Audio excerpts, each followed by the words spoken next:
Bonjour à tous, j'espère que vous allez bien. Je vous retrouve aujourd'hui pour la présentation d'un coffret, donc je l'ai eu à Noël, donc de Marie-France Sala, l'oracle de Charlotte, des éditions Guy Trédaniel. Alors, je vais vous montrer aussi derrière. Donc ce coffret, franchement, je le trouve magique. Je vais vous expliquer pourquoi. Donc déjà, avec l'oracle de Charlotte, vous allez entrer dans le monde magique de la divination. En plus d'un livret d'accompagnement que proposent différentes méthodes d'association de cartes, ce coffret présente un oracle de 31 cartes originales et magnifiquement illustré, ainsi qu'un manuel de méditation. C'est ça que je voulais vous dire. Alors, le coffret, voilà, il s'ouvre comme ça. Moi, ça, je trouve ça sympathique. Attendez, je vais le mettre comme ça. Voilà. Donc, on a un petit manuel de méditation. Donc, dedans, vous avez 4 méditations sur les saisons, les éléments, les couleurs et les astres. Donc, je vous montre un peu comment ça se prépare. Voilà, donc ça, c'est sur les astres, sur les saisons. On va se mettre comme ça. Voilà. Et ça, je vous ferai des vidéos. Bon, bah là, on va pas faire de méditation aujourd'hui. Je vais juste vous présenter une carte. Alors, est-ce qu'il y a de bien? Voilà, je vous ferai aussi une vidéo.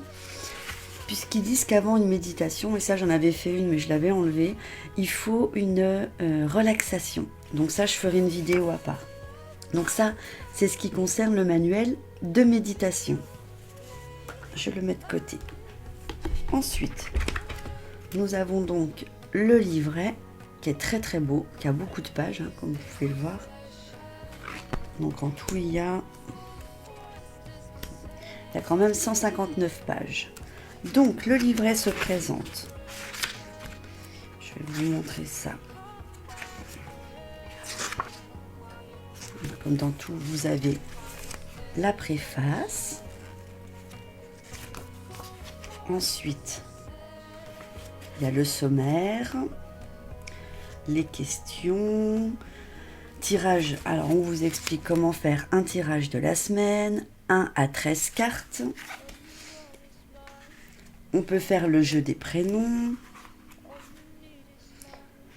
On vous donne une recommandation, les cartes importantes des thèmes de la vie de tous les jours, donc la santé, le travail, l'argent, donc tout est expliqué ici.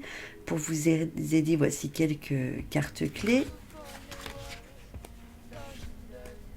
Et on vous présente donc les cartes, éléments de saison avec le printemps. Alors, attendez, je tourne. Donc, voilà comment ça se présente. Toute la carte de ce côté-ci est bien expliquée. Et ensuite, vous avez concernant le plan professionnel, sentimental, maison, santé. Donc, je le trouve quand même assez complet. De toute manière, je vais vous faire une carte après. Et ensuite, derrière, vous avez quelques associations de cartes. Voilà, quand vous faites un tirage à plusieurs, pour vous donner une autre définition. Donc, comme ça, jusqu'au bout, c'est pareil. Je regarde. Oui, jusqu'au bout, c'est la même chose. Donc le coffret se présente comme ça avec les cartes. Voilà. Et voici donc les cartes. Alors voilà le dos. Il n'y a pas de couleur sur la tranche, elle reste blanche. Alors les cartes, vous allez voir, elles sont très simples, mais moi j'aime beaucoup. Voilà. Donc là on a les enfants. J'aime beaucoup la couleur des dessins, comment c'est fait. La femme, l'homme, les cendres, ça doit certainement appartenir au passé, je pense. Le roc, le sable, c'est ça que j'aime beaucoup, ça fait un peu pastel, ça fait vieux dessin. Le cristal, le pan, je fais comme ça parce que ça brille et on a du mal à voir. Les poissons, la vipère, donc ça on sait tous que la vipère c'est quelqu'un qui est pas très sympa, le lion, l'aigle, oh, le petit chat, l'hirondelle, Là, on a le renard qui est très beau, j'aime beaucoup. Ça ferait une belle peinture. Oh, la chouette, superbe. Je sais pas pourquoi, j'adore les chouettes. En plus des anges, vous voyez, c'est encore une passion. La forêt. Les ronces qui s'y frottent, s'y piquent. Le chêne. Là, on a le peuplier. Je sais jamais comment mettre parce que le bouquet. Les pots de fleurs. Les fleurs des champs. Vénus. La lune, qui est très belle. L'étoile, j'adore aussi. Le soleil. Terre, hiver. Eau, automne. Feu, été.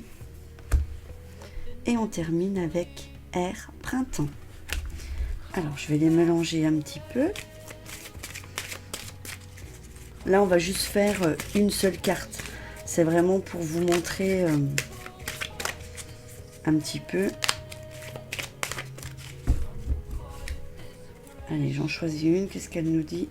Bah, tout à l'heure, j'avais dit les cendres. Voilà. Donc, on va regarder dans le livret. Voilà. Alors, c'est la numéro 28. Est-ce que ça correspond? Oui, c'est écrit dessus. 24, 27, 28. Alors, je vais déjà vous expliquer. Donc, je la remets là, comme ça vous avez le temps de l'observer. Comme ça. Les cendres, donc les cendres, c'est ce que je disais. Hein. Donc, c'est la fin et le recommencement. Donc, c'est la transformation des choses et c'est un changement complet. Quand tout a brûlé, il ne reste que les cendres, ce qui pourrait indiquer une fin totale. Symbole de valeur résiduelle, c'est ce qui reste après que le feu se soit éteint. En Inde, je pense que ça se dit les yogis, hein, sont frottés de cendres en signe de renoncement à toute vanité terrestre. Associées à la mort, les cendres symbolisent aussi l'éternel retour. Dans certaines traditions, les cendres ont une fonction magique, celle de la germination. Et c'est vrai que je me rappelle, mon père en avait une cheminée, on l'a toujours, hein. On gardait les cendres et quand elles étaient froides, on les mettait au pied des rosiers parce que justement, ça faisait pousser les choses. Ensuite, alors j'en étais où? Oui, donc c'est au retour de la vie cyclique, à la résurrection. Tout comme le phénix qui renaît de ses cendres, toute une alchimie qui est l'art de la transmutation, de l'évolution spirituelle de l'homme. Mais sous la cendre, il y a de la braise qui souvent, au moindre courant d'air, fait jaillir des étincelles et le feu redémarre de plus belle. Même si tout semble perdu, il y a toujours une étincelle de vie et d'espoir, qui est la foi pour reprendre goût à la vie, car il ne faut jamais désespérer. Il est parfois bon de détruire pour reconstruire quelque chose de meilleur et de neuf. Donc sur le plan professionnel, on vous dit que ça marque un changement total, donc la fin de quelque chose, le renouveau d'autre chose. Les structures d'entreprise sont en complète transformation, donc la satisfaction dans le travail donne lieu à une rupture de contrat. Donc c'est une fin définitive d'une activité. Sur le plan sentimental, c'est une rupture qui permet de faire de nouvelles rencontres qui seront plus épanouissantes. Rupture bénéfique qui libère du passé. Sur le plan de la maison, c'est un changement complet, une transformation dans le foyer. Peut-être qu'à la suite d'une grave mésentente, une décision de rupture sera prise. Problèmes financiers, dépenses importantes qui mettent le budget en péril. Sur le plan de la santé, une très grande transformation psychologique se met en place avec de nouveaux schémas de vie. Coupure du cordon ombilical, rupture avec le passé. Donc voilà ce que nous dit cette carte. Mais écoutez, moi j'aime beaucoup. Vous me direz en commentaire ce que vous en pensez. Si vous souhaitez l'acquérir, je vais vous mettre le lien en barre d'infos. Moi, je l'aime énormément ce jeu. Je m'en suis servi déjà une fois. Je pense que je vous referai une vidéo plus complète, c'est-à-dire avec plusieurs choix de cartes, donc qui durera un petit peu longtemps puisque il y a quand même toute la définition qu'il faut quand même expliquer quand on ne connaît pas ce jeu. Et ensuite, je vous ferai donc la méditation de saison. On associera peut-être une méditation pour les 3 cartes ou les 2 cartes que je ferai en tirage. Voilà, bah écoutez, j'espère que cette présentation vous aura fait plaisir et que je vous aurai fait découvrir un nouveau jeu. Je vous embrasse et je vous dis à bientôt.